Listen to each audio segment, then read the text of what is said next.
Working as an HR Department of One professional can sometimes feel like it's a punishment. You're on an island by yourself, you're working on your own, you're figuring out ways to get things done, and oftentimes you're coming behind somebody and you don't really know how they did things. But what if I told you that being an HR Department of One, you're actually building a superpower. You're being able to put yourself in positions that you wouldn't be able to if you were in other areas of HR. Hey, it's Brittany, CEO and founder of Talented Teams Consulting, and I am back with today's video. Today we're talking about what I believe is your HR Department of One superpower and the things that you are able to grow, the things you're able to develop within yourself because you're working by yourself in HR. If you're watching this video, you're probably 2 to 5 years into your HR Department of One journey, still trying to figure things out, find your footing, and I understand exactly how difficult that feels because you're likely being supervised by someone who does not have an HR background. You're the only person who's the HR expert in your organization, and people are looking to you for the answers, but you're not always being trusted. You're not always being respected sometimes when it comes to giving the answers if the answer is not the one they want to hear. That's a difficult position for anyone to be in, especially you, who you've likely been in the HR industry for under 10 years, under 5 years, and you're figuring out, so how am I supposed to have the weights of this organization on my shoulders and still move things forward while also looking out for my own career? If that sounds like you, you are in the right place. I work primarily with HR Department of One professionals because I understand how challenging your position is. It's a lonely role to be in, and it's not really easily understood by someone else who's in HR, but they might focus on benefits, or they might focus on payroll, or they might focus on staffing.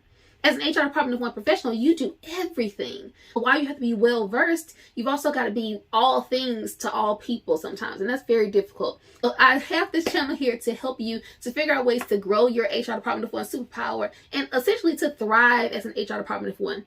I want you to not only build your credibility and build your experience, but ultimately the goal here is for you to transform your career so you can get back to that dream job that you loved. Speaking of dream jobs, when I landed my position in HR, I actually started as an unpaid HR intern. I was still in undergraduate studies. I think I was like a sophomore in college, and I didn't really know what HR was. I had a leadership class under my belt, but that was it. And so when I got my job in HR, I was like, okay, this is great. I always knew that I wanted to work in a business, in an office, in a professional setting, but I didn't really know what that meant. I have vivid memories as a child of being able to envision what I wanted my career to look like. And I had visions of me walking into an office, sitting behind a computer, wearing a dress or a suit, power suit, carrying a briefcase. But while I don't carry a briefcase, it's more of a canvas bag. Pretty much all of the rest are true. I didn't know that I wanted to be in HR, but HR has become the dream job that I've always thought it could be. But when I landed my career in HR, I was under the leadership of an HR leader. But because of that, I was kind of handcuffed. And not in a bad way towards her, but I didn't have to know more than I needed to know if I was in my lane. As an HR intern, my primary responsibility was doctoring up PowerPoints and presentations, and then also doing recruiting, phone interviews, scheduling interviews, taking notes in in-person interviews. And that was the extent of my HR experience.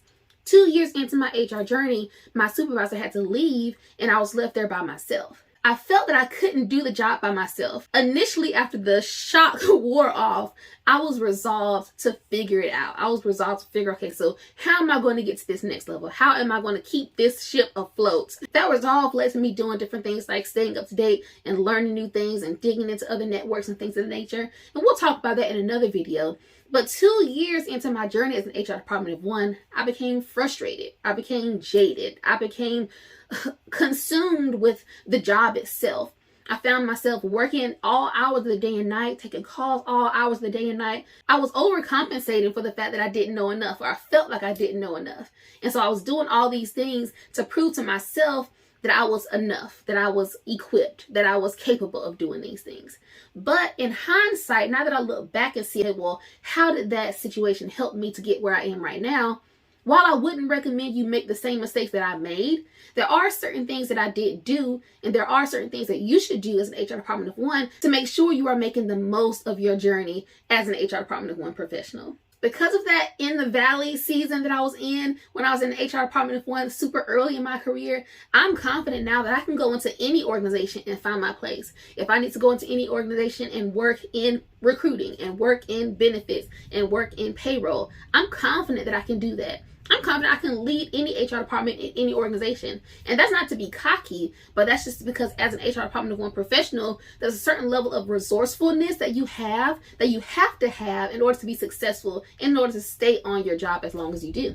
I'm really excited to share this video today because I feel like it's so important for you to not feel like you are in this season of in the valley by yourself. The things that you are doing right now, think of them as seeds. The things that you're doing, the things you're learning, the mistakes you're uncovering, it's all seeds. And you're going to reap the harvest of that later on, but you got to put in the work now. And as an HR Department of One professional, again, I say all the time, you are in fertile ground to take your career where you want it to go, but you are in the driver's seat. So you are able to decide. So how much time are you going to spend developing yourself? How much time are you going to spend trying to make the department run efficiently and not just keeping with the status quo? I am super passionate about helping HR Department of One professionals specifically because I just understand how it's difficult. It's super difficult. It's unexplainably difficult to be in a position by yourself, not always feeling like you have all the tools that you need. Think of me as your HR mentor. I would love to help you if I could serve you at a higher level. Feel free to book a discovery call with me and we'll talk about that a little bit later. Again, where you are right now in your career is exactly where you need to be. Going from feeling powerless and frustrated to feeling confident and capable does not happen overnight. It didn't happen overnight for me, and it's not going to happen overnight for you. But the thing about it is, it's a long game. When I talk to any of my members of my team today, I tell them, these are things we're experiencing right now, but it's a long game. Let's wait it out. Let's keep planting the seeds. Let's keep doing the things, because you've got to wait things out. You gotta again, plant these seeds to reap the harvest later. Over the course of my career, again, I started as an unpaid intern. Today, I work in executive leadership, leading not only HR, but also training and development, and then also compliance. No matter where you are in your journey right now, you have the power to take your career to new heights. There are certain things that's going to come to your attention as you're on your job more. You're going to notice the things that your organization needs, the goals that you have for your organization, the goals that are set by your senior leadership team. You're going to also feel when things are a bit off. For example, I knew that over the year of 2019 and 2020, I knew that for us recruiting in my day job, recruiting felt like we were doing a lot more recruiting than normal. And so because of that, I started tracking those numbers more closely, looking at things like my time to fill numbers, my offer acceptance numbers, my turnover. You always track turnover on a monthly basis, but just considering, well, how are we right now quarter-wise, comparing quarters to quarters and looking at our averages. There's so many things you can look at. And as an HR Department of One professional, you have all the employee data. So make the most of the data that you have to help it to make you make better decisions, to be able to put new initiatives in place, to know what you should track and why. These are the areas that I feel you are building in yourself when you're an HR Department of One professional, your superpower, so to speak. Your ability to think ahead as an HR Department of One is second to none. As an HR Department of One, again, you are doing everything. So you don't have the luxury of focusing only on benefits and open enrollment, or only on this biweekly payroll, or only on this special project. You're doing all the things, and you don't have a team to bounce things out off of. You don't have a supervisor who can likely give you direct instruction. You're an HR Department of One. You have to figure out how can you manage all of the things. You're likely leading yourself. Of course, you have a supervisor. I'm not saying you don't have a supervisor, but you're keeping yourself on track.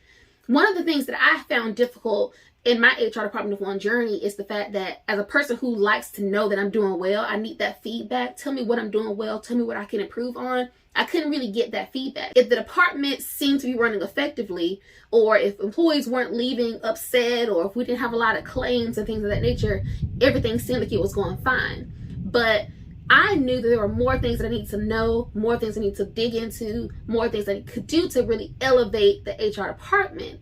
And so because of that, I had to figure out, okay, how do I think ahead? How can I anticipate what comes next? How can I keep myself on track so that I don't keep missing deadlines? That was my biggest frustration as an HR Department of One professional that led to me figuring out, okay, how can I anticipate my tasks? Your ability to think ahead is second to none. If you are struggling in this area, make this a priority for you. It's going to be the foundation of you being able to grow your career, but not only that, for you to be able to lead your department effectively where you are today. Another superpower is your ability to manage multiple projects at one time. Like I said before, in addition to you being able to think ahead, you're also dealing with multiple things. You've got a lot of balls in the air, or you're spinning a lot of plates, or choose your analogy. But essentially, you're figuring out ways to make a lot of things happen at one time. You don't have the luxury to focus in on one thing and get tunnel vision. Your ability to manage multiple projects is going to serve you so well. Whether you stay in HR or not, any industry that you go into, any profession that you go into, your ability to multitask and to handle multiple priorities with dueling deadlines and things of that nature is going to be super, super important to make sure you are able to go to new levels within your career. If you're struggling with managing projects and deadlines and you're not writing things down, that would be my top suggestion. Make sure you are writing things down. I am the list queen. I am the spreadsheet guru. I have spreadsheets for my spreadsheets. And I enjoy making them for other people as well. As you do things, you got to figure out what works for you. Does it work best if you type things up? Does it work best if you write things down? How is it going to work for you to keep yourself on track? Again, going back to that prior point about you probably not having someone who can directly supervise you and tell you everything to do every day, you've got to keep yourself on track.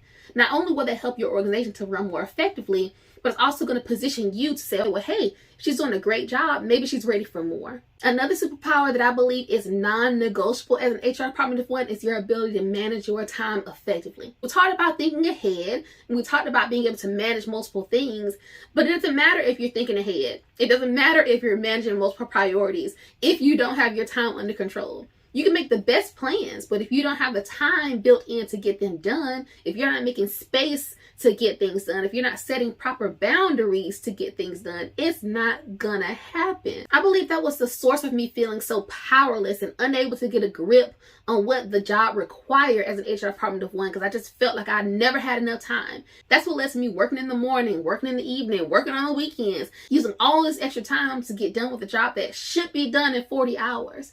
And I knew that was not a sustainable way to do it, because I knew if I wanted to get married, if I wanted to have kids, I could not continue with that same pace of work.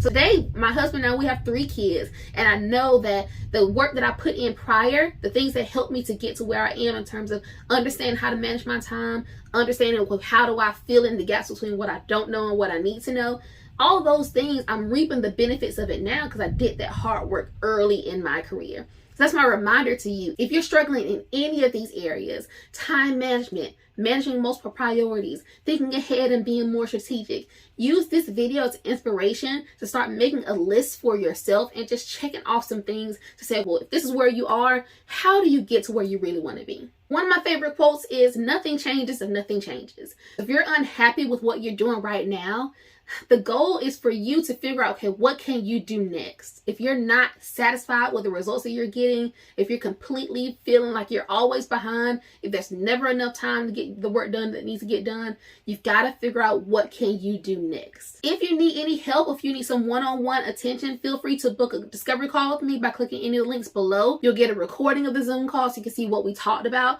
The goal of the Zoom session is it's not just for me to talk to you, it's for you to learn. I'm talking to you and you're going to hear my understanding of what it is you're experiencing, and I'm going to tell you, this is what I suggest that you do next. The benefit of having this one-on-one call is because it's one thing to attend a webinar, it's one thing to attend a lunch and learn, but to get one-on-one feedback from a single source, from a mentor who's been there where you are, there's value in that. And I'm at the stage in my career where I'm trying to create what I wish I had when I was in your shoes. Like I said before, you're 2 to 5 years into your HR department of one journey.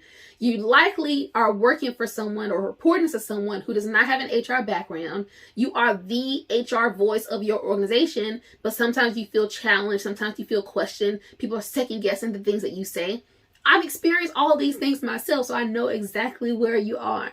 If I could serve you at a higher level, if I could help you to iron out any metrics that you want to focus on or any ideas of how you can take your organization to the next level, your department, your career to the next level, click any of the links below to book a discovery call with me, and I'll talk with you on the next video.